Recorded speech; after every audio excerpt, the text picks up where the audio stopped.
અને એવું આકોલીના પાણીમાં શું વિશેષતા છે? પડી પટોળે ભાત ફાટે પણ ફીટે નહીં. ટોટલ કેટલા દિવસથી હાલમાં રહેવું પડ્યું છે? જે લોહી નીકળે તો બોલતા નથી, આ પરિસ્થિતિ નિર્માણ થઈ છે. તો પછી એવું તો શું થયું કે 6 મહિનામાં તમે એ સૂત્ર ભૂલી ગયા ને બનાસની બેન ગુલાબની બેન બોલ્યા હતા? આ દેશમાં કાળો કલંક છે. રબારી સમાજમાં ભુવાજીનું મહત્વ અતિ વિશેષ હોય છે. એમનું પદ મોભો બહુ ઉપર હોય છે. તો એના વિશે તમે શું કહેવા માંગો છો? અમે ભણતા ત્યારે એક બોળો પાઠ આવતો, એ સૌરાષ્ટ્રની રસધારમાંથી આવતો. ઠાકરસિંહભાઈ કિંગ મેકરની ભૂમિકામાં હજી સુધી રહ્યા છે. કિંગ ક્યારે બનશે?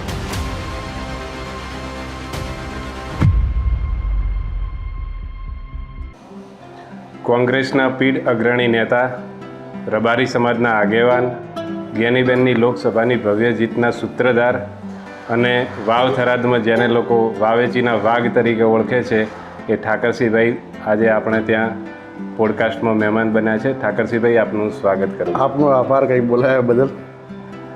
ઠાકરસિંહભાઈ, તમારું મૂળ વતન આકોલી, નાનકડું ખોબા જેવડું ગામ, અને એવું આકોલીના પાણીમાં શું વિશેષતા છે કે બધા ખમતા ખમતા અને પાણીદાર નેતાઓ આવે છે? આકાશભાઈ, આમ તો એવી પરિસ્થિતિ હતી કે પાકિસ્તાન બોર્ડરથી અડીને આવેલું ને રાજસ્થાન બોર્ડરથી અડીને આવેલું. ગીત ગવરાતા આકોલી ગામમાં તો આંકડા ઘણા. આવી પરિસ્થિતિ હતી, ગાડીઓ નીકળી ન શકતી. હું જ્યારે 5મા ધોરણમાં ભણતો ત્યારે માવજીભાઈ મંત્રી હતા અને જેવીસાઈના સંસદ હતા અને કેન્દ્રમાં કૃષિ મંત્રી પણ હતા. ત્યારે એમણે લાયા ત્યારે એ સમયે વાવથી મેટલ લાવીને તો પાથરી પણ એટલું પાણીને નાખ્યું ત્યારે મડ ગાડી ગામના રસ્તામાં જેમ જાય એમ ફસાતી જ રહેતી. ડામર રોડ હતો તો એ ડામર રોડ ઉપર ઉનાળે ધૂળની ડમરીઓ ઉડી અને પાછો રેતાળથી. આ પરિસ્થિતિ વિકટ હોય.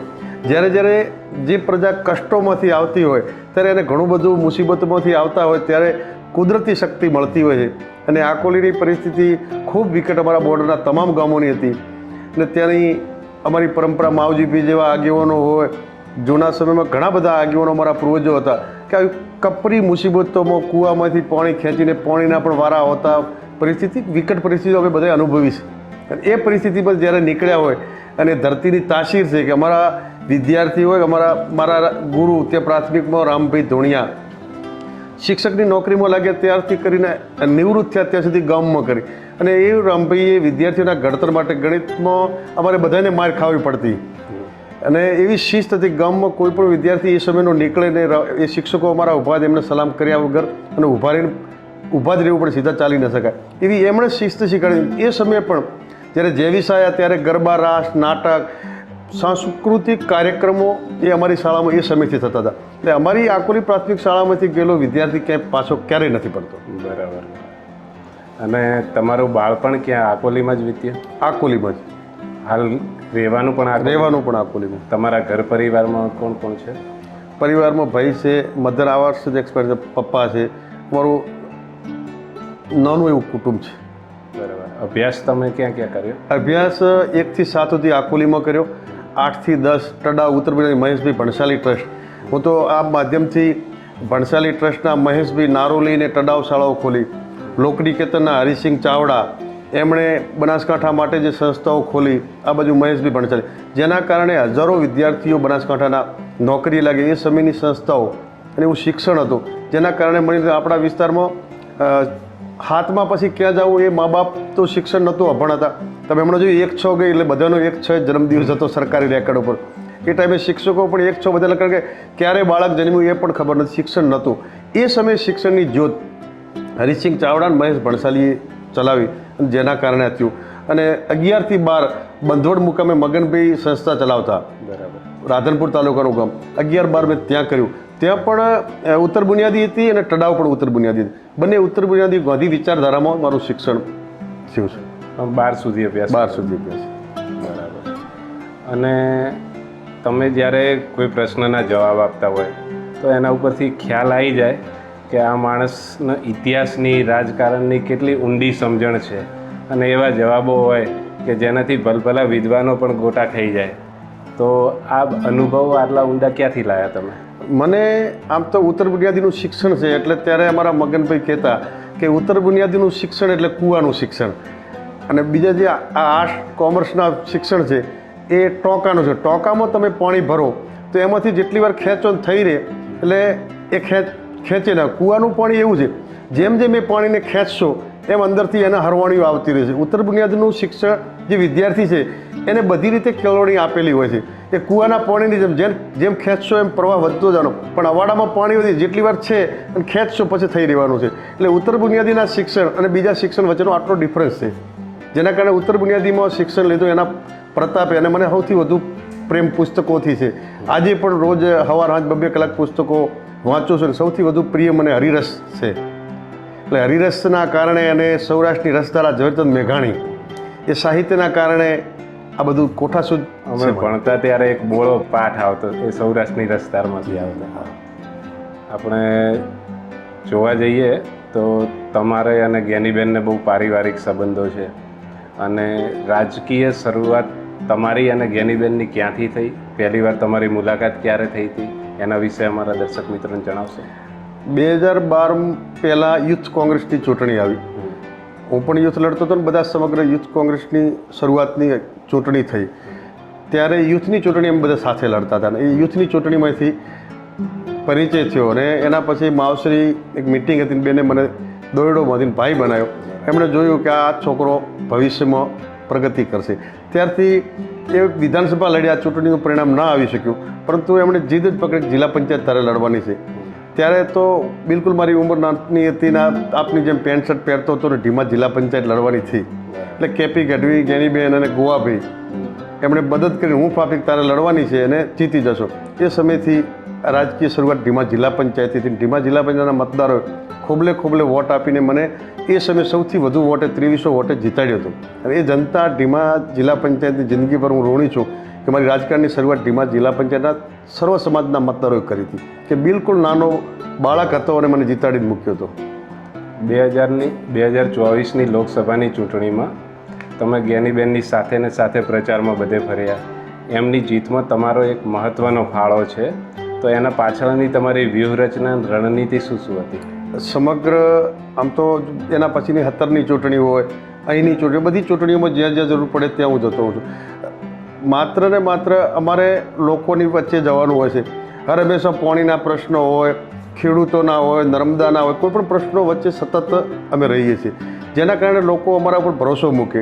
અને જ્ઞાનીબેનને બધાને ભરોસો કે આ લોકો જ્યાં વચન આપીને આવ્યા હોય તો ગ્રાન્ટ હોય કે કશું હોય તો નેતાઓને પૂછવું પડે. પણ મારી પાસે એ વસ્તુ છે, ક્યાંય સભામાં બોલી જો કે આટલી ગ્રાન્ટ આપવાની છે તો બેન એમાં પૂછતા નહીં. ધારાસભ્ય તરીકેની ગ્રાન્ટ હતી કે હું બોલી ગયો છું તે ફાળવી દેવાની હતી. એમ એકબીજાના પરિવાર તરીકેના સંકલન નહોતું, જેના કારણે જ્યારે ચૂંટણી આવે ત્યારે અમે એવું જ સમજતા કે યુદ્ધનું મેદાન છે અને યુદ્ધના મેદાનમાં ઉતરવાનું હોય ત્યારે કોઈ કચાશ રાખવાની ન હોય. ત્યારે અમે ગોંડાની જેમ સવારથી ચૂંટણી હોય ત્યારે ચણાના મમરા લઈને ફરતા હતા. ચૂંટણીમાં મળ્યું તો મળ્યું એક ટાઈમ, નહીં તો ચૂંટણીના સમયમાં અમે ક્યારેય જમ્યા નથી કોંગ્રેસના તમામ આગેવાનો. અને જનતાએ અમારી વાત ઉપર વિશ્વાસ મૂકી અને જ્ઞાનીબેનને જીતાડ્યા. બરાબર. એ તો ચૂંટણીની વાત થઈ, અને હમણાં સ્થાનિક સ્વરાજની ચૂંટણી એ પૂરી થઈ. અત્યારે કોઈ ચૂંટણી કે એવું છે નહીં, તો નવરાશના પળોમાં ઠાકરસિંહભાઈના શોખ શું છે? મને આ તમે બહુ ગમતો પ્રશ્ન પૂછ્યો છે. મારો શોખ વાવ-થરાદ જિલ્લાના તમામ ડૉક્ટરો પાસે અને કર્મચારીઓ પાસે વિશેષ લાગણી રાખું. તમે આજે વાત કરી છે મારા હૃદયની વાત તમને કરું છું. અહીં આપણે આનંદ છે કે તમે ડૉક્ટર બન્યા વિસ્તારના છો. હવે ડૉક્ટરો તો છે, પરંતુ સરકાર ચલાવી સરકારમાં નીતિ વિષયક નિર્ણયો લેવા છે. એ નીતિ વિષયક નિર્ણય લેવા માટે વાવ-થરાદ જિલ્લાના આપણા દીકરાઓ હોય, એ દીકરાઓ હોય એના માટે શું કરવું પડે? તો એ દીકરો આઈએસ હોય તો મંત્રીઓ કે નેતાઓ છે ને એ ખાલી ખુરશીમાં હોદ્દો ભોગવવાથી નીતિ વિષયક નિર્ણયો લેવાના હોય, સરકાર ચલાવવાની હોય, આઈએસ અધિકારીઓ ચલાવે છે. અને મારા વાવ-થરાદ જિલ્લાના અને બનાસકાંઠાના એ દીકરાઓ ત્યાં બેઠા હોય પાર્લામેન્ટમાં કે સચિવાલયમાં, અને એ મિનિસ્ટરો પાસે આ નીતિ વિષયક નિર્ણયો અને સરકાર ચલાવતા હોય. જ્યારે આઈએસ થશે આ વાવ-થરાદ જિલ્લાના દીકરા, એ ત્યાં સુધી હું રોજ એ વિષય મારે શું કરવું પડે, સરકારી કર્મચારીઓ, સંતો, મહંતો બધાનું પાસેથી મદદ લઈ અને તમે સૌ સહકાર આપો તો દિલ્હી કે પ્રયાગરાજ એ શિક્ષણના હબ છે, આ શિખર છે. તો શિક્ષણ કોઈ ઘરે એવું નથી જ્યાં દીકરાઓ આઈપીએસ ના હોય. એ આ વિસ્તારમાંથી આઈપીએસ ને આઈએસ દીકરા બને એ મારું સપનું છે. મારા મનમાં એ છે કે હું મારા મૃત્યુ સુધીના પ્રયાસો કરીને પણ 2-5 આઈપીએસો આ વિસ્તારમાંથી બને એ જ મારી જિંદગીનું સપનું છે. તમે તમારું વ્યક્તિગત જીવન છોડી અને જાહેર જીવનમાં આવ્યા, તો જાહેર જીવન રાજકારણનો જે માર્ગ છે એ સહેલો તો હશે નહીં. એમાં કેટલાય કાંટાળો માર્ગ ઉપર ચાલવું પડ્યું હશે, તો કેટલાય લોકોનું દબાણે આવ્યું હશે તમારા ઉપર, એવું બનેલું? એ ઘણું બધું બન્યું, પરંતુ તમને કહું કે મારી આમ ફસાઈ ગયેલો મારા રાજકારણ મારો વિષય જ નહોતો અને બિલકુલ ખબર પણ નથી. પરંતુ જ્ઞાનીબેન કેપી ગઢવી મારા રાજકીય ગુરુ છે, એમણે એ સમયે ટિકિટો માટે ઘણા બધા હરીફ હતા, પરંતુ કેપી ગઢવીએ કીધું કે વિસ્તારમાંથી ઘણા લોકોની માગણી છે ને આ છોકરાને આપો. ત્યારે મને કોઈ ઓળખતું નહોતું. પછી જ્ઞાનીબેને કીધું, ગોવાપીએ કીધું, તું લડ, ચિંતા ના કર, હાર કે જીત પણ તારે લડવાનું જ છે. અને એમની એવી જીદ હતી કે હારવા માટે તને લડાવવાનો છે, પણ અમારે તને નેતા બનાવવાનો છે. એટલે હું આકસ્મિક આવ્યો અને ઢીમા જિલ્લા પંચાયતના મતદારોનો સર્વ સમાજનો આભાર કે પહેલી જ ચૂંટણીમાં હું જીતી ગયો. નહીંતર પ્રથમ નિષ્ફળતા આવે તો હતાશ થવરાય, પરંતુ મારા મનમાં ક્યારેય હું હારને માનતો નથી. હાર એ આપણા માટે વિશ્લેષણનો વિષય છે. જ્યાં જ્યાં ઠોકરો આવશે ત્યાં સુધરવાનો સમય આવે છે. એટલે એ પ્રજાએ ખૂબ મુસીબતો વખતે અને રાજકીય કાવા દાવાઓ કરીને સસ્પેન્ડ કરાવવાના કાવતરા કર્યા અને સસ્પેન્ડ થયા પછી હાઈકોર્ટે ફરીથી ચૂંટણી આવેલી રદ કરી. પરંતુ ફરી અઢી ટર્મની પ્રમુખની ચૂંટણી આવી ત્યારે મને આમ લોકશાહીની હત્યા કરીને સસ્પેન્ડ કરાવ્યા. પરંતુ લોકો ઉપર એવડો ભરોસો હતો ત્યારે કીધું કે હવે જીતાય નહીં. ત્યારે મેં કીધું તો કોઈ પણ મુખ્યમંત્રી લડવા આવે તો મારે પેટા ચૂંટણી મારા ફાધરના નામે લડવાની છે, જીતી ભાઈ.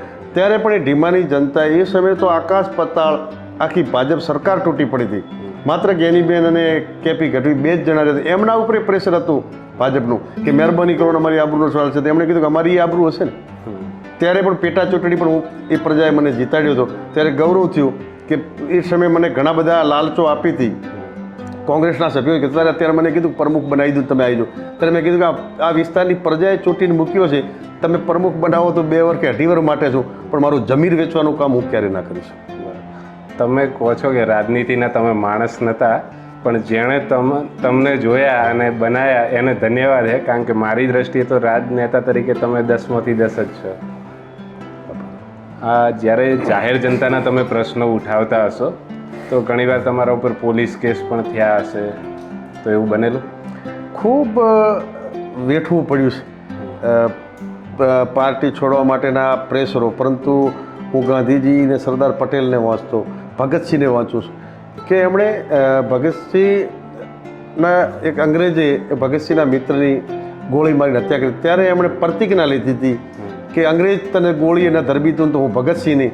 અને ભગતસિંહ વિદેશની ધરતી ઉપર જઈ અને અંગ્રેજ જ્યારે નીકળ્યો ત્યારે એને ગોળી મારી દીધી હતી. અને પેપરમાં આવ્યું ત્યારે ભગતસિંહની બાપે કીધું કે આ કદાચ ભગત આમો નહીં હોય. ત્યારે કીધું મારો ભગત છે, મને 100% આવી છે કે ભગત જ ગોળી મારે. એ હું ભગતસિંહને વાંચું છું. એટલે આવી મુસીબતો આવે, દેશને આઝાદી માટે આખી જિંદગી જવાહરલાલ નહેરુ 14 વર્ષ સુધી જેલમાં રહ્યા, ગાંધીજીને કાળે ત્યારે તો કાળી કોટડીની સજા, કોઈ સુવિધા, આખી કોંગ્રેસ આઝાદી માટે જેલ ભોગવી હતી. એના જ જ્યારે વારસદારો અમે હોઈએ એનું મને ગૌરવ હોય કે કેટલાય કેસ થાય કે જેલમાં જવરાય, પરંતુ જ્યારે લોકોનો અવાજ ઉપાડવાનો હોય એ બાબતે ક્યારેય દબાણને વસન થતા નથી. કાયદાકીય લડાઈઓ લડવી પડે તો આટલી હિંમત ક્યાંથી રાખો તમે? એ કુદરતી જ અને એક વસ્તુ છે કે જ્યારે મુસીબતો આવે છે ત્યારે ઠાકરસિંહ રબારી એકલો નથી તો સમગ્ર તમામ સમાજોના વિસ્તારની જનતા મારા પડખે ઊભી હોય. એટલે આ વિસ્તારના 2-3 લાખ લોકો હોય એનું પીઠબળ મારી પાછળ હોય તો હું એકલો નથી હોતો, 2-3 લાખ લોકો હોય છે. ટોટલ કેટલા દિવસ જેલમાં રહેવું પડ્યું? જેલમાં શરૂઆતમાં 17માં 30 દિવસ રહેવું પડ્યું. ગયા વર્ષે 6 મહિના રહ્યો છું, વચ્ચે વળી 18 દિવસ રહ્યો છું. એટલે કૃષ્ણ પણ જેલમાં જન્મ્યા હતા એમ મારે વારંવાર જેલના રહે છે. અને આખી કોંગ્રેસ જેલમાં રહીને આઝાદી અપાવી હતી. એટલે જેલ સાથેનો અમારા પૂર્વજોના પણ સંબંધ હતા કે આખી કોંગ્રેસ જેલમાં જઈ અને આઝાદી અપાવવા માટે ગઈ હતી. એટલે ક્યાંક લોકશાહીની હત્યા થતી હોય તો જેલમાં જવું પડે તે અમને બિલકુલ એમાંય આનંદ છે, વાંચવાની મજા આવે. No news is good news. Mobile વગરનું જીવન હોય એટલે પુસ્તકો વાંચી અને એથી અતિશય જ્યારે જેલમાં ગયા ત્યારે એનાથી તોડવાના પ્રયત્નો કર્યા ત્યારે હું ડબલ બનીને આવ્યો છું. ત્યાં પુસ્તકો બધું વાંચવા દે. જમવાનું કેવું હોય? બહુ બેસ્ટ હોય છે. બરાબર. મિત્રતાય થતી હશે બીજા બધા મિત્રતા જોડે? એવી મિત્રતા થાય છે કે ક્યારે કોઈ ભૂલી જ ન શકે. બરાબર. તમે સાંસદ તરીકે અહીંયા તમે કેટલાય જોયા છે? ધારો કે કોંગ્રેસ અહીંયા બનાસકાંઠામાં કોંગ્રેસનો ગઢ કહેવાય, તો હરિસિંહ ચાવડા, બીકે ગઢવી, મુકેશભાઈ ગઢવી અને જ્ઞાનીબેન. તો સૌથી સારું કામ તમને પ્રભાવિત કરતું હોય તો એ કયા સાંસદનું? સૌથી વધુ પ્રભાવિત કરતું હોય તો બીકે ગઢવીનું, કે બીકે ફોર બીકેનું સૂત્ર ગુંજતું થયું અને આજ દી સુધી હજી બીકે ગઢવીને કોઈ ના ભૂલી શક્યું હોય. પરિસ્થિતિ આજે તમે જુઓ છો, આ સામાન્ય પવન અને વાયરો આવ્યો તો એ થરાદ તાલુકા, વાવ તાલુકાના ગામડામાંથી લાઇટો નથી. આજે મેં જોણાવાડા ગયા તો લાઇટ નથી. એ સમયે રાઘાનેસડાથી માંડીને ડીસા સુધીના તમામ વિસ્તારો, રાધનપુર સાંતલપુર એ બનાસકાંઠામાં હતું લોકસભામાં. રાધનપુર સાંતલપુરની પરિસ્થિતિ આજે પણ જમીનમાં સ્તરમાં પાણી નથી. ગામડે ગામડે પાણી પહોંચાડવાનું કામ બીકે ગઢવી નાણામંત્રીએ ત્યાં કર્યું. આ વિસ્તારમાં દુષ્કાળો પડ્યા તો દુષ્કાળમાં લોકો ભાગી પડે ત્યારે એમણે કેન્દ્ર સરકારમાંથી શેરડી પશુઓ માટે લાવી. અત્યારે મનુષ્યને ખાવા ન હોય, પશુઓ માટે, ઢોરો મરી ન જાય એના માટે શેરડી ખવડાવી. ગામો ગામ કેટલ કેમ્પ ઊભા કર્યા. સમગ્ર વિસ્તારમાં પાણીની પ્રશ્ન હતો. ડીસામાં એ સમયે એ વિસ્તારના આગેવાનો વિરોધ કર્યો કે અમારા તળ ઊંડા જતા, છતાંય લોકોને સમજાવી અને ડીસામાં બોરો કર્યા અને સમગ્ર વિસ્તારમાં પાણીના કોઈ સ્ત્રોત ડીસા સિવાય આપણે વિસ્તારમાં નહોતા. આ નર્મદા તાલુકે તાલુકે ગામડે ગામડે પાણી પહોંચાડવાનું કામ બીકે ગઢવીએ કર્યું હતું. બેંકોમાં એ સમયે માત્ર ડાલા જ હતા, તો ડાલું લેવું કઈ રીતે?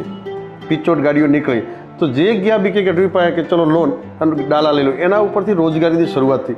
એમની કામ કરવાની છટા જે હતી ને એ ક્યારેય ઓફિસમાં નથી ગયા, સાંભરડાથી સરકાર ચલાવી છે. એટલે આ વિસ્તારને જ્યારે કોઈ નહોતું ત્યારે બીકે ગઢવીએ એટલા મદદરૂપ બનીને કર્યું છે. એના પછી હરિસિંહ ચાવડા હતા, તો હરિસિંહ ચાવડા પણ મને ગમે છે કે એમણે પણ બહુ આક્રમક, એક વખત રાઘાનેડા પાણી નહોતું જતું તો અધિકારીએ કીધું હું પહોંચું ત્યાં સુધી પાણી ના પહોંચ્યું તો તમારી ખેર નથી. એ આક્રમક અને લડાઈ કરતા ખેડૂતો માટે હોય તો સત્તા પક્ષના વિરુદ્ધમાં જતા રહે, જે સરકારમાં બેઠા એના વિરુદ્ધમાં જતા રહે કે સરકારની પરવા નહીં કરવું, મારા લોકો હેરાન ના થવા જોઈએ. આ રીતે તમામ સાંસદો, મુકેશભાઈ હોય, જ્ઞાનીબેન, બધાએ બહુ સરસ કામગીરી કરી છે. હરિભાઈ હતા ભાજપમાં તો એમણે કશું ના કર્યું, પણ એક આ વિસ્તારની પ્રજાની તાસીર છે પરબતભાઈ હરિભાઈ કે ભાઈ ચલો એમનાથી કામ થાય તો થાય, ન થયું તો કોઈ નહીં, પણ કોઈનું ખરાબ પણ નથી કર્યું. એટલે સામે ભાજપના સંસદો પણ જે રહ્યા છે એ પણ ખૂબ. અકબર ચાવડા હતા સૌથી પહેલા નહીં, મરાઠાના એક મરાઠી પાટીલ હતા સંસદ. એટલે બનાસકાંઠાની ઘણા બધા સંસદો, મુસીબત તમે જુઓ, બહારના ઘણા સંસદો ત્યારે મહારાષ્ટ્રથી પણ લાવવા પડ્યા હતા.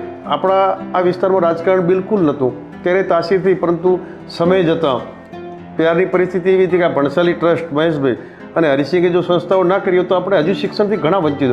પરંતુ ત્યારે શિક્ષણ ફ્રી હતું, જેના કારણે જે દીકરો, પણ મેન્ટાલિટી એવી હતી કે 10મા પછી શું કરવું એનું મોનિટેશન કરવાવાળું કોઈ નહોતું. એટલે કે ચલો પીટીસીમાં જતા રહ્યા બરાબર, નહીંતર પછી ભણવાનું છોડી દેતા. હવે બધી જાગૃતતા આવી કે આના પછી શું કરવું, નહીંતર તો 10મા પછીની ઘણી નોકરીઓ હતી પણ જાગૃતતા નથી એ પરિસ્થિતિના કારણે. પરંતુ જ્યારે મુસીબતો આવી, આ વિસ્તાર એ ખમીરવંતો વિસ્તાર છે, દુષ્કાળોનો સામનો કરવો પડ્યો ઘણી, પણ આ પ્રજા ક્યારેય કોઈની આમાં લાંબો હાથ નથી કર્યો. જ્યારે કપડાં કે એવું આપવા આવતા તો પ્રજા શરમાતી કે ના અમે મફતનું નહીં. આવી આ પ્રજા છે. આ પ્રજા ધીરે ધીરે વિકાસ હવે થઈ રહ્યો, જેમ જેમ સમય આવે એમ પ્રગતિ થતી જ રહે છે. અને હવે આ વિસ્તાર માટે ખૂબ સરસ પ્રગતિ થઈ રહી છે. તમામ લોકોએ, અમે તમને કીધું કે જો રાજકીય ભાજપ કોંગ્રેસ કરતાં મને વધારે રસ શિક્ષણમાં છે. એટલે તમામ પક્ષના નેતાઓ એક થઈ અને તમે બધા એવો તમે યાદ કોને કરશો? કોટાને, શિખરને. કોટા જેવું, શિખર જેવું કે દિલ્હી જેવું શિક્ષણ નથી. હું તો બધાય નેતાઓને, ભાજપ કોંગ્રેસવાળાને કહું છું કે તમે એવી નેમ લઈ લો, ભાજપ કોંગ્રેસની ચૂંટણી આવે તો લડી લેજો, પરંતુ આ થરાદમાં એવું શિક્ષણ હોવું જોઈએ કે બુંદી, કોટા કે શિખર ના જવું પડે. આખું ગુજરાત એમ કે ચલો થરાદ જઈએ, એવું જ્યારે બનાવશો ભાજપ કે કોંગ્રેસ, તો બધા નેતાઓને અભિનંદન આપીશ. કારણ કે શિક્ષણ એક એવી ચીજ છે કે આ જો ક્રાંતિ કરવી હોય અને તમામ ઘરે દીવા પ્રગટાવવા તો શિક્ષણ જ છે. અને શિક્ષણ સિવાયનું બીજી ખાલી ફોકા ફોજદારી કરવાથી વિકાસ થવાનો નથી. મુદ્દાઓની વાતો કરી અને આ વિસ્તારમાં શિક્ષણની જ્યોત જગાવશે ને. જ્યારે ગાયત્રી વિદ્યાલય પ્રબુદ્ધભાઈએ કરી, રાજેશ્વર માવજીભાઈએ કરી, તો એ બે સમાજના દીકરા દીકરો સૌથી વધુ છે. બ્રાહ્મણ સમાજે આનંદ પ્રકાશ બાપુએ કરી, તેમનું શિક્ષણ. જે સમાજો પાછળથી જાગ્યા છે એ 20 વર્ષની ગેપ રહેશે. એમ શિક્ષણ માટે તમામ સમાજો માટે રાજકીય નેતાઓ મુદ્દા સાથે ચાલે અને એવી ક્રાંતિ લાવે કે જો શિક્ષણ આવે ને તો આ વિસ્તારના વિદ્યાર્થીઓમાં જે ટેલેન્ટ છે ને એ બીજે ક્યાંય નથી. આ વિસ્તારની તાસીર છે. રાઘાનેડા બેઠો હોય કે લાસ્ટ ઠેઠ લોપડિયા બેઠો હોય, જોરડિયાળી કે દૈયપ હોય, દિલ્હી સરકાર યોજના કરે ને હોય મંજૂર થવાની ન હોય એના પહેલી એમને ખબર હોય. બાકીના વિસ્તારોમાં ખબર જ ન હોય કાયદો શું, હાથ બરસ. એટલી જાગૃત પ્રજા છે ને એને જો શિક્ષણ આપવામાં આવશે ને તો સૌથી વધુ આઈપીએસ ને આઈએસ આ વિસ્તારમાંથી પેદા થશે. સાચી વાત છે. શિક્ષણ એ ગ્રેટ લેવલર છે કે શિક્ષણ મળવાના લીધે આજે ધારો કે હું ડૉક્ટર બન્યો, શિક્ષણ મળ્યું તો હું અત્યારે ડૉક્ટર જે પટેલ, ડૉક્ટર મહેશદાન ગઢવી એ બધાની સાથે હું બેસી શકું છું. તમારી વાત બિલકુલ સાચી. બીજી વાત તમે બીકે ગઢવી સાહેબની કરી તો ડીસાથી જે પાલનપુર વચ્ચેનો રોડ છે એ એમના સમયે બનેલો છે અને રોડ હજી સુધી એવો ને એવો છે. આપણે ધારો કે અહીંથી અમદાવાદ સુધી જઈએ તો સારામાં સારો રોડ ડીસાથી પાલનપુર વચ્ચેનો છે. અને એક બીજી વાત તમે કરી, સૂત્ર આપ્યું હતું બીકે ફોર બીકે, તો 2024ની ચૂંટણીમાં તમે એક સૂત્ર આપ્યું હતું, યાદ છે? બનાસજીબેન જ્ઞાનીબેન. તો પછી એવું તો શું થયું કે 6 મહિનામાં તમે એ સૂત્ર ભૂલી ગયા ને બનાસની બેન, ગુલાબની બેન બોલ્યા હતા?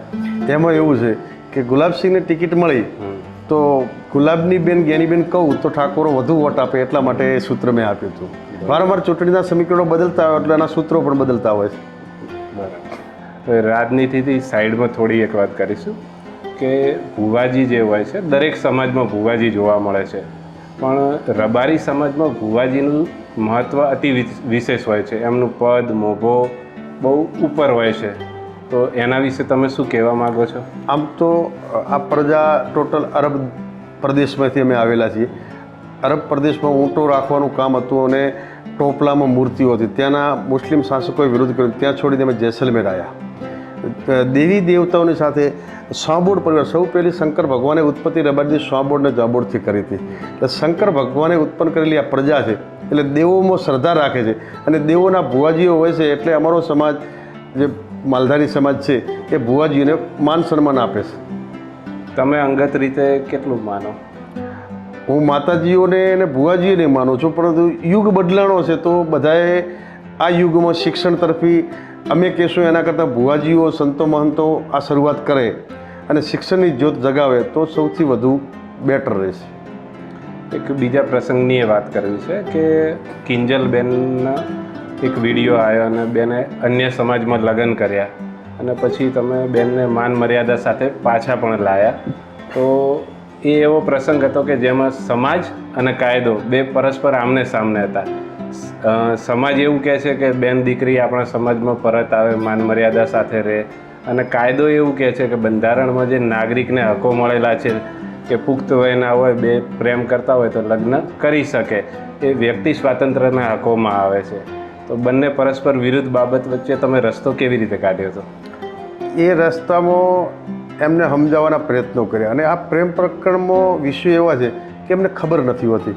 કોઈ પણ જ્યારે પ્રેમમાં પડે છે ને ત્યારે એને 2-5 મહિના 6 મહિના પછી પસ્તાવાનો વારો આવે છે. હું તમને કૃષ્ણજીનો દાખલો આપું.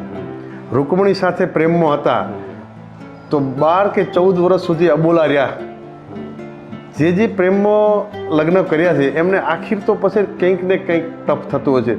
આજે સુરેન્દ્રનગર ભૂલી ન જતો હું તો એના એસપી છે પ્રેમસુખ ડેલુ.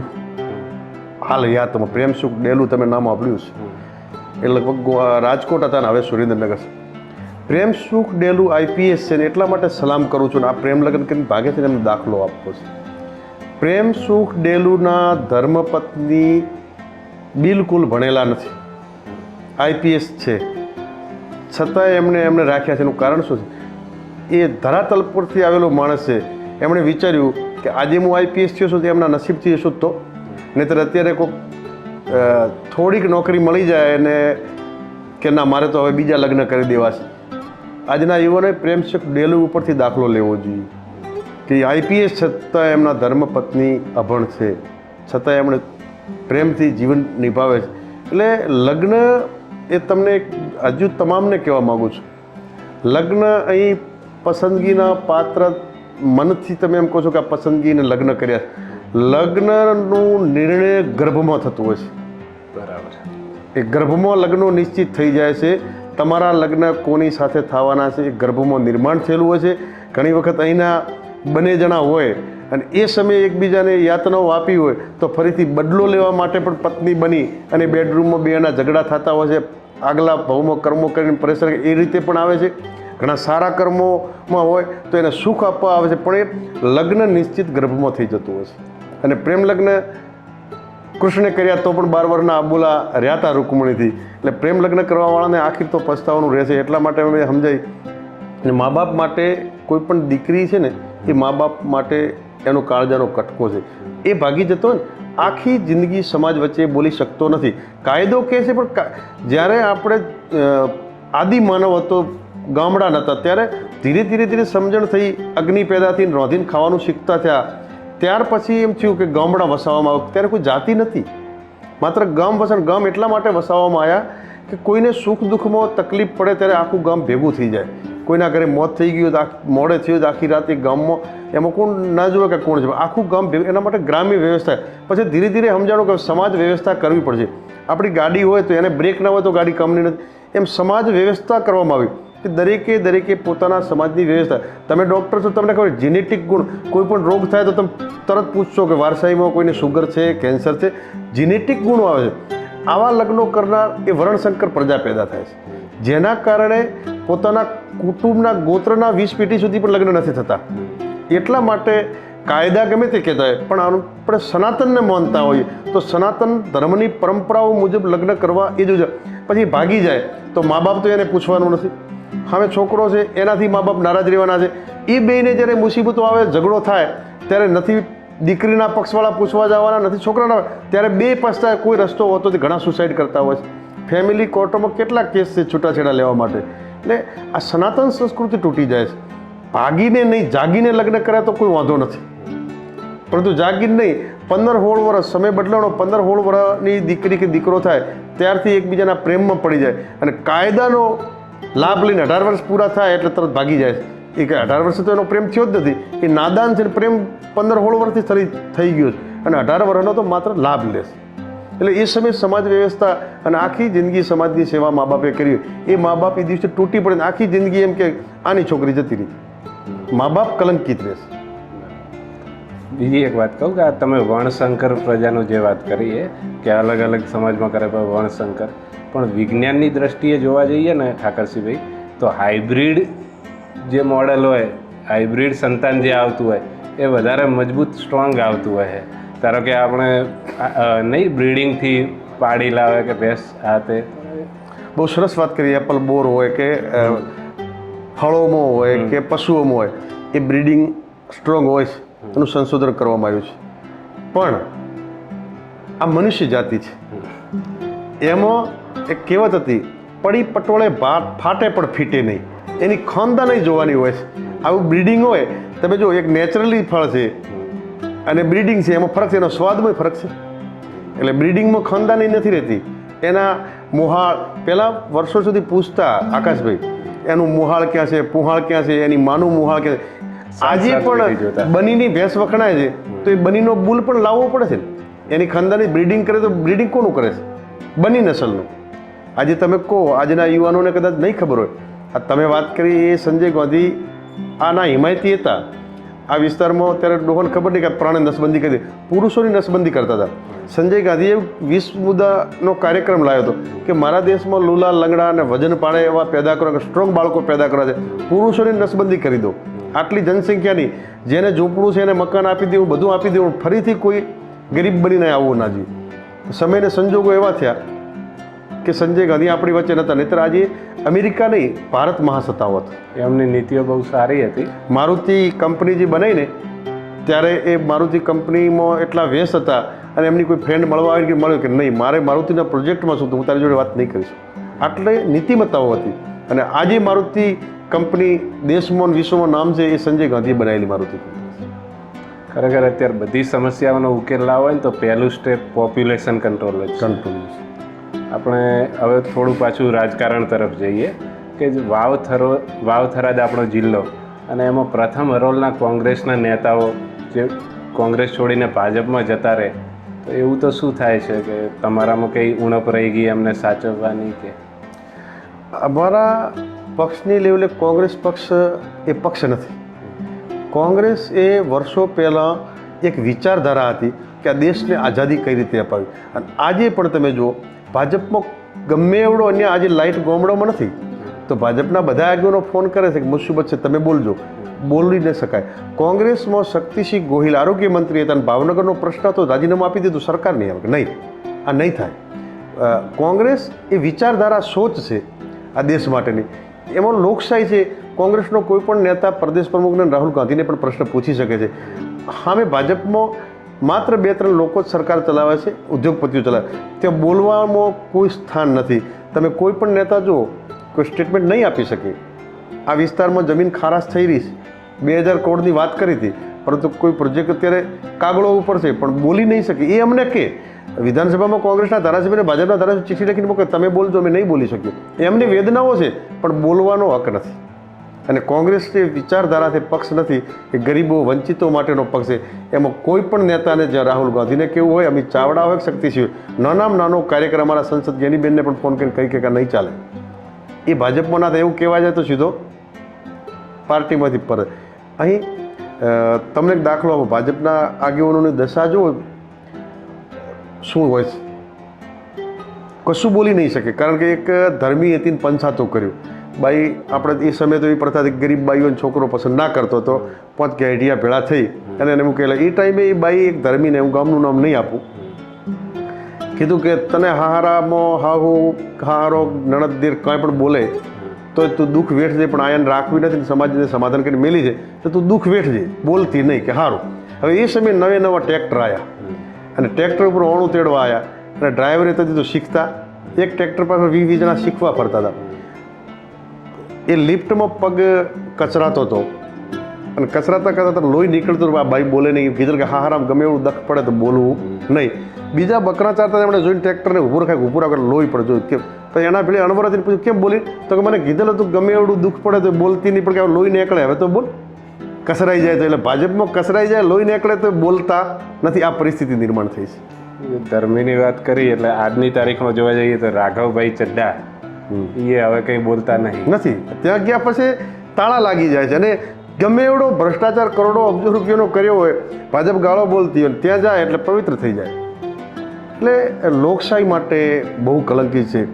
હું તો કોંગ્રેસ પક્ષથી પર ઉઠીને વાજપેયીજીના એટલા માટે વખાણ કરું કે 1 વોટ માટે સરકાર જતી હતી.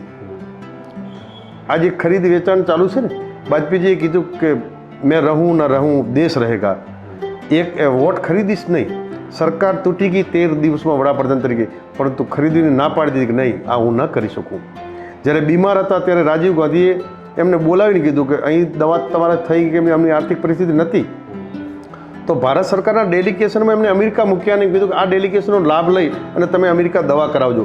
અને ત્યારે જાહેરમાં વિરોધ પક્ષના નેતા તરીકે વાજપેયીજીએ કીધું કે રાજીવ ગાંધી ના હોત તો હું ના હોત. ઇન્દિરાજીએ 71નું યુદ્ધ કર્યું. આજે કંઈ પણ હોય તો એકબીજા વિરુદ્ધ જ કરે છે, દેશના સિદ્ધાંતોને માનતા નથી. ત્યારે લોકસભામાં વાજપેયીજીએ એમ કીધું કે મુझे ઇન્દિરાજી મેં દુર્ગા કા અવતાર દિખ રહા. આ લોકસભા વિધાનસભા અને શાસક પક્ષની નીતિઓ હતી. ચૂંટણી લડવા જાઓ ત્યારે લોકો વચ્ચે જાઓ, તમે પક્ષની વિચારધારાની વાત કરી શકો, પરંતુ કાર્લ માર્ક્સ કીધેલું હતું કે ધર્મ એ અફીણનો નશો છે અને ધર્મના નામે ચૂંટણીઓ લડાય ત્યારે દેશ બરબાદ થઈ જાય. આજે મીડિયા છે 98 રૂપિયા ડીઝલ તો નહીં બોલે, 60 રૂપિયા બાબા રામદેવ નાણા હજારે બોલતા હતા, પણ એ હજારો કરોડોની દલાલી લઈને આ દેશને વેચી માર્યો. અમારા પૂર્વજો કોંગ્રેસી હતા, તમામના પૂર્વજો કોંગ્રેસી હતા, કોઈ ભાજપનો નહોતો. એ પૂર્વજોએ કોંગ્રેસને વોટ આપ્યા, દેશ નહોતો વેચાણો, પણ યુવા ધન ભૂલી અને આ વોટ આપ્યા. આજે દેશની બરબાદી છે, કોઈ કહી નહીં શકે. પણ જે લોકો ભણે છે, શિક્ષણ છે, એમાં ડૉક્ટર હોય, આઈપીએસ હોય, આઈએસ હોય, એ લોકો અંદરથી દુઃખી છે, નોકરી કરી શકે. કેરળ 100% શિક્ષિત છે, તો કેરળમાં 1% પણ ભાજપનો વોટ શેર નથી, કોઈ વોટ નથી આપતું. શિક્ષણ જ્યારે આવશે ત્યારે લોકોને ધર્મના નામે વાંચળો ઊંધીને ગાયને 1 વોટ ગાયના નામે આપો અને આજે ગાય કપાઈ રહી છે. બંગાળમાં વોટો લીધા ને હવે એક બંગાળના જ મુખ્યમંત્રી એ અધિકારીએ જાહેરાત કરી 14 વર્ષની ગાય કાપી શકો છો. એટલે મુદ્દાની વાત હોવી જોઈએ, ભાજપ હોય કોંગ્રેસ હોય, ધર્મના નામે રાજનીતિ ના કરવી જોઈએ મારું સ્પષ્ટ માનવું છે. ઠાકરસિંહભાઈ કિંગ મેકરની ભૂમિકામાં હજી સુધી રહ્યા છે. કિંગ ક્યારે બનશે? મને તમને ના કીધું કે કિંગ ક્યારે બનવું નથી. મને સૌથી વધુ આ નિયમ જ છે કે આ વિસ્તારમાંથી દીકરાઓ આઈએસ બને ને, કે સરકારની પોલિસીમાં ઘડવા જાય ને, એમાં રસ છે. બધાએ ભેળા મળીને એવું સેન્ટર ઊભું કરી દઈએ કે આ વિસ્તારના વાવથરા જિલ્લાના 5 આઈએસ કે આઈપીએસ થઈ જાય ને ત્યારે હું કિંગ જ છું. તમે હમણાં વાત કરી કે ભાજપની સરકારમાં અત્યારે ગામડામાં પાણીએ નહીં, લાઇટે નથી. દેશના મુદ્દા જોવા જઈએ તો યુજીસીનો મુદ્દો, નીટનું પેપર ફૂટી જાય, મોંઘવારી, પેટ્રોલ ડીઝલના ભાવ વધારે, છતાંય પણ કોંગ્રેસ પાર્ટી કેમ સત્તામાં આવવા માટે નિષ્ફળ રહી છે? તમારા મતે દેશમાં અને રાજ્યમાં કોંગ્રેસનું ભવિષ્ય શું છે? જો આકાશભાઈ, એક વસ્તુ છે, મીડિયા એ દેશની ચોથી જાગીર છે. મીડિયાની જવાબદારી સત્તા પક્ષના કાન આંબળવાની અને ભૂલ કાઢવાની છે. જ્યારે રજવાડા હતા ત્યારે ચારણો હતા કે દુહો છંદ બોલીને રાજાને કહી દેતા કે આ તમે રોંગ છો. એમ રાજાશાહી ગયા પછી મીડિયા એ આ ચોથી જાગીર એટલા માટે કહેવાય કે સરકારના વિરુદ્ધમાં મીડિયાને સતત રહેવું જોઈએ. કોઈ પણ સિંહાસન ઉપર બેઠેલો છે એની ભૂલ કાઢવાની હોય છે. ત્યારે 2014 પછી કમનસીબ 60 રૂપિયા ભાવ હતો, ગેસનો બાટલો 300 રૂપિયા હતો. ત્યારે મીડિયાએ કાગા રોડ બચાવી દીધી કે આ મનમોહન સિંહની મનનું અપમાન કરતા હતા. આજે 98 રૂપિયા છે.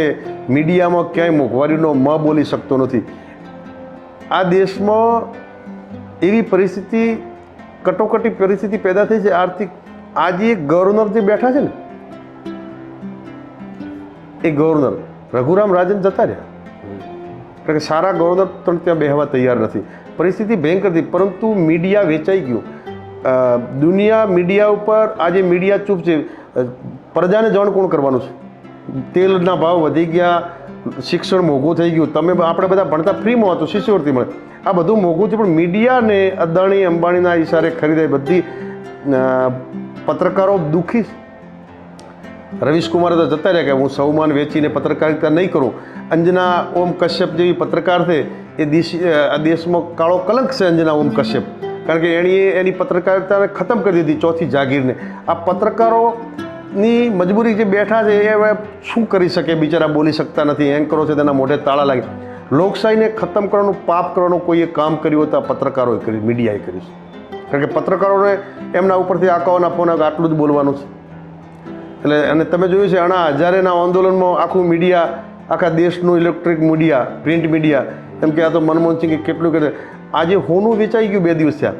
ભારતના ઇતિહાસમાં કાળો દિવસ છે કે ક્યારે મુસીબત આવી ત્યારે ગીરવે મૂકી તો વેચ્યું નહોતું. આજે રિઝર્વ બેન્કે હોનું વેચી માર્યું. આ દેશની આ હાલત થઈ છતાં મીડિયા નથી બોલતું. ભારતનો ઇતિહાસ આ મીડિયાને ક્યારે માફ નહીં કરે. અને મીડિયા એ, મારે આવા બીજા શબ્દો ના કહેવા જોઈએ, હાવ છેલ્લી કક્ષાએ છે કે જેણે ચોથી જાગીર છે અને આજે ચૂપ છે, દેશ વેચાઈ રહ્યો છે. એને એ કાયમી જિંદગી પર એ લોકો કલંકિત રહેશે. આવનારી પેઢી એમને માફ નહીં કરે કે જ્યારે દેશ વેચાઈ રહ્યો હતો ત્યારે તમે ચૂપ હતા. આઝાદી પહેલાં મીડિયા, ધારો કે આજ તક કે જી ન્યૂઝ કે એ તો કંઈ હતું નહીં, છતાંય ગાંધી બાપુએ સત્યના માર્ગે રહીને આંદોલનો કર્યા, ભૂખ હડતાલ કરી. હા, તો એ પણ બધા રસ્તા હોય છે ને, હોય છે, ધરાતલ પર લડે. પણ એ સમય પરિસ્થિતિ એવી હતી કે બહુ પ્રચાર પ્રસાર ઓછા હતા, પણ એ ટાઈમના પણ મેગેઝિનો નીકળતા હતા અને રેડિયો હતો. ગામના ચોરે બધાએ ભેગા થઈને રેડિયો સાંભળતા કે આજે ગાંધીજી શું પ્રવચન આપવાના છે, સરદાર વલ્લભભાઈ શું બોલવાના છે, જવાહરલાલ નહેરુ. ગામડે ગામડે 2-3 રેડિયા હતા અને આખું ગામ સાંભળી રહ્યું હતું. અને જેના કારણે જ ગાંધીજીને સફળતા મળી હતી. પરંતુ અત્યારે તો બધું સેન્ટ્રો જ વેચાઈ ગયા છે. લોકો સુધી સાચા સમાચાર જતા નથી. જ્યાં જ્યાં લડાઈ થાય છે તે કોઈને કોઈ રીતે દબાવવામાં આવે છે. એટલે કોંગ્રેસે હવે એ રીતે થાકી ગઈ છે કે જો આટલી લડાઈ લડતા જો પ્રજા જ્યારે વોટ આપવાની હોય ત્યારે 30 વર્ષથી પ્રજાને એમ છે કે અમારે બરાબર જ છે, તો શાના માટે કોંગ્રેસે આ બધું કરવું પડે કે તમને ગમે? નહીં તો રાજસ્થાનમાં સારું છે, બાજુમાં દર 5 વર્ષે કોઈ પણ એવું શાસન ન આવવું જોઈએ કે એને બદલાઈ ન શકાય. એને ધરાતલ ઉપર લાવે તો બંધ, પરંતુ એક તરફી છે એટલે લોકોની વેદના કોઈ સાંભળવા તૈયાર નથી. અહીં કેશ ડોલના પૈસા નથી મળ્યા, ધોવાણના નથી મળ્યા, ફરીથી લોકો અત્યારે નુકસાનમાં છે, કોઈ પૂછવાનું નથી. ખારાશ આવી રીતે કોઈ પૂછે, કારણ કે એક તરફી સિક્કા મારી રહ્યા છે, વોટ આપી રહ્યા છે. તો પછી એમને ખબર છે કે ચૂંટણી આવે ત્યારે ધર્મના નામે ભાષણ કરવાના છે, આપણે લોકોનો કામ કરવાની જરૂર ક્યાં છે? અને એ બાબતે એ પણ સાચા છે કે લોકો જ જ્યારે બદલાવની સ્થિતિમાં ન હોય અને જીનેટિક ગુલામી જ સહન કરવાની હોય તો પછી આ પરિસ્થિતિ નિર્માણ થાય. આજે કોઈ બોલી નહીં શકે, પણ દેશની પરિસ્થિતિ બહુ ખરાબ છે. એ ભાજપમાં બેઠેલાઓને ખબર છે, પરંતુ બોલવાની કોઈમાં હિંમત નથી કે ભાઈ દેશ પૂરો થવા આવ્યો, રહેવા દો. આ બાબતમાં ઠાકરસિંહભાઈ હું તમારી સાથે એગ્રી નહીં કરતો. ગુજરાતની પ્રજાનો તો વાંક હું નહીં કાઢું, કારણ કે 2017માં કોંગ્રેસને 77 જેટલી સીટો આલી હતી, બીજા 1-2 એનસીપીના થઈને લગભગ 80 જેટલા થઈ જતા હતા. એટલે વિપક્ષને ખૂબ મજબૂત કર્યો હતો કોંગ્રેસે, પણ વિપક્ષ મજબૂત રહી ના શક્યો. એટલે નેતાઓનો વખે ગુજરાતની પ્રજાએ તો પૂરેપૂરા તમને વોટ આપ્યા હતા, વિપક્ષને મજબૂત કરીને મૂક્યો હતો. એ 100% વિપક્ષને મજબૂત કર્યો હતો, પણ પછી તમને એ જ કહું છું ને કે પરિસ્થિતિ શું છે. પણ પછી કોંગ્રેસના નેતાઓ થઈ ગયા એટલે 16 ઉપર આવી ગયા. 16 ઉપર આવી ગયા. ગ્રામ્ય વિસ્તારની પ્રજાએ વોટ આપ્યા છે, શહેરીકરણને ધારાસભ્ય કોની ખબર નથી. એટલે મોટા માર ત્યાં ખાઈ જાય. શહેરવાળાને તમે આજે પૂછો સિટીમાં કે ધારાસભ્ય એ ખબર નથી, અમને વોટ આપી દીધા છે. મીડિયાને જોઈને 70 સીટો એવી છે કે સિટીની સીટો છે. હવે 70 182માંથી 70 તો સીધી એમની આવી જાય છે, એ લોકોને તો ખબર જ નથી. જેના કારણે કોંગ્રેસ પાછી રહી જાય છે. ક્યાંક અમારી પણ કચાશ હશે, 100% છે, પરંતુ પરિસ્થિતિ એવી નિર્માણ થઈ છે કે ભયનો માહોલ થયો. એટલે લડાઈ લોકો આવી શકતા નથી, ડરે છે. મીડિયા હોય બધા કેમ દબાઈ ગયા? મીડિયાના પત્રકારો છે એમને અંદર તો બળતરા છે જ કે મારે સાચું બોલવું પડે, પણ એમની મજબૂરી એ છે કે ચેનલો જ અદાણી અંબાણીએ લઈ લીધેલી છે. અંજના ઓમ કશ્યપ જેવી પત્રકાર, બાકીના સારા પત્રકાર તો નીકળી જાય છે. છેલ્લી હવે વાત કરું કે રણછોડબા પગી, એમના માટે એમણે આ દેશ માટે તો ઘણું બધું કામ કર્યું, આખું એમનું જીવન જ સમર્પિત કરી દીધું. અને સરકારે એમના માટે એક આખી પોસ્ટ પણ બનાવી. અહીંયા 26મી જાન્યુઆરીના પ્રોગ્રામમાં હતા તો એમનો કાર્યક્રમ પણ થયો. અભ્યાસક્રમમાં પણ રણછોડબા પગીનું આવે છે. તો પર્ટિક્યુલર રબારી સમાજે રણછોડબા પગી માટે પૂરતું કર્યું તમને લાગે છે કે હજી કંઈ ઓછું કર્યું? જો એ રબારી સમાજ માટે નહીં, પણ એ સમયના જનરલ ફિલ્ડ માણેક શાહ એમણે કીધું કે પગી રણછોડભાઈ છે, એ પાકિસ્તાન અહીંથી રસ્તો બદલે. આજે પણ આપણે જઈએ તો ત્યાં ગરડા છે, લોકો ફસાઈ જાય. એ જાણકાર હતા. આપણા લશ્કરને ક્યાંય પણ નુકસાન ન થયું અને આખું કરાચી સુધીનું કબજે કરાવ્યું. એ એમની કોઠાસૂઝને ત્યાં મૂળ પાકિસ્તાનથી અહીં આવેલા હતા, જેના કારણે ફિલ્ડ માણેક શાહ જ્યારે અંતિમ શરણો હતા ત્યારે પણ પગી કર્યું હતું કે પગી કો મેરે પાસ બોલાવો. આટલી ઈમાનદારીથી આ કામ રણછોડ પગીએ કર્યું હતું. એને જીનેટિક રબારી સમાજના ગુણો છે. એમાં રત્નો રાયકો સુગુણાને તેડવા જવાના હોય કે પાકિસ્તાનના ભારતના લશ્કર સાથે પાકિસ્તાનમાં લડાઈ કરવામાં રણછોડ પગી ઘણું બધું સરકારે પ્રયત્નો કર્યા છે. અને દરેક આપણા વિસ્તાર માટેનું રણછોડ પગી ગૌરવ છે. અને રાજનીતિથી પર ઉઠીને બધાએ કરવું, પણ તમને એક રાજનીતિનો દાખલો આપું. રાજનીતિ આ ટૂંકા સમયમાં વેરઝેરની રાજનીતિ આવી છે. જ્યારે લોકશાહી નથી ત્યારે ભાવનગર મહારાજા કૃષ્ણકુમારસિંહ અને એમની સામે કુંડલા ગામ માટે લડાઈથી કુંડલા જોગીદાસ ખુમાણે માગ્યું ને અમને ના આપ્યું. તો એ બારવટે હતા અને આખા ભાવેણાને ફેંચતા હતા. 1-2 ગામ ભાગે ને તો કોઈ સાધુએ ભાગ્યું છે, જોગીદાસે કહ્યું 5-10 ગામ એક દિવસે ભાગું તો સમજો જોગીદાસ ખુમાણે ભાગ્યા છે. એ બે સામે બારવટે હતા અને જોગીદાસ ખુમાણના બાપા મરી ગયા તો એનું હરવાણું કરવા ભાવનગર મહારાજા જાય છે, નાવલી નદીના કોંઠે. અને જોગીદાસ ખુમાણ એ ભાવનગરના મહારાણી જંગલમાં દીકરા સાથે જાય છે અને જોગીદાસ મળે છે. ત્યારે એમની પાસે રાઘો ચાવડો હતો. રાઘે કીધું કે જોગીદાસ સમય આવ્યો છે, આ ભાવનગર મહારાણી આજે અને કોયડો બે એકલા છે, વેર લેવાનો સમય, ગોળી મારી દઉં તો કે ના પડી ગઈ કાફીર, આ મહિલા છે, મારી લડાઈ ભાવનગર મહારાજા સામે છે, એના કુંવર સામે નહીં. અને એમણે જોગીદાસે ઠેઠ ભાવનગરના ઝોંપા સુધી મૂકવા ગયા કે કોઈ અડી ના જાય એમને. અને કુંવરને રમાડતા ઘોડી ઉપર લઈ ગયા અને થોડા સમય પછી કુંવર ગુજરી ગયા. અને ખબર પડી તો હમણે રોવા માંડ્યો કે છે શું કે જે કુંવરને મેં રમાડ્યો તો ભાવનગર મહારાજાના એનું અકસ્માત થયું છે તો મારે જવું. એમણે કીધું કે આપણને તો એમની સેના ગોતી રહી છે. ત્યારે જોગીદાસ ત્યાં ક્યાંક ભલે મારી નાખે પણ મારી બેની દુશ્મનાવટા છે, કુંવડાનું શું. અને એના ખરખરે ગયા મોતમાં. અને જ્યારે એ જોગીદાસ ખુમાણ રડતા હતા અને ભાવનગર મહારાજે જઈને હાથ મૂક્યો કે જોગા સોનો રે, ત્યારે સૈનિકોને ખબર પડી કે આ તો જોગીદાસ એને ગોતતા હતા. ત્યારે આ લોકો બંદૂકો ત્યારે ભાવનગર મહારાજ નહીં હો, આજે મારા દુઃખનો ભાગીદાર થવા આવ્યો છે.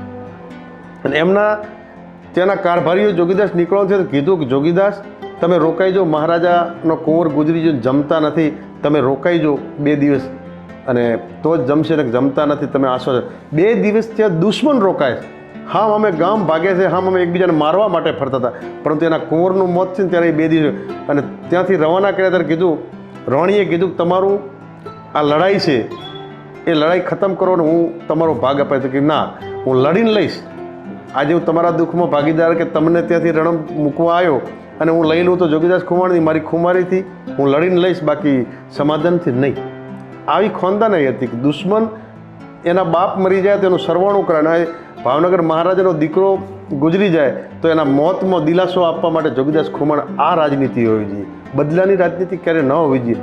ઇતિહાસ વાંચીને આ લોકોએ શીખવું જોઈએ કે રાજનીતિની જગ્યાએ પોતાના હક માટે લડાઈ કોઈ લડતો હોય તો 100% લડે, પરંતુ એના વેરના વાવેતર ના હોય, એના બદલા લેવાના ના હોય. આભાર ઠાકરસિંહભાઈ, તમે અમારા આમંત્રણને માન રાખીને અમારા જોડે પોડકાસ્ટમાં આવ્યા. મને પણ આનંદ થયો કે ડૉક્ટરો તરીકે તમે આવડું પૂછ્યું, તે આનંદ છે કે ડૉક્ટરો આ વિચારધારામાં આવ્યા છો, સમાજ જીવનની ચિંતા કરો છો, એ બદલ આપનો પણ આભાર. Thank you.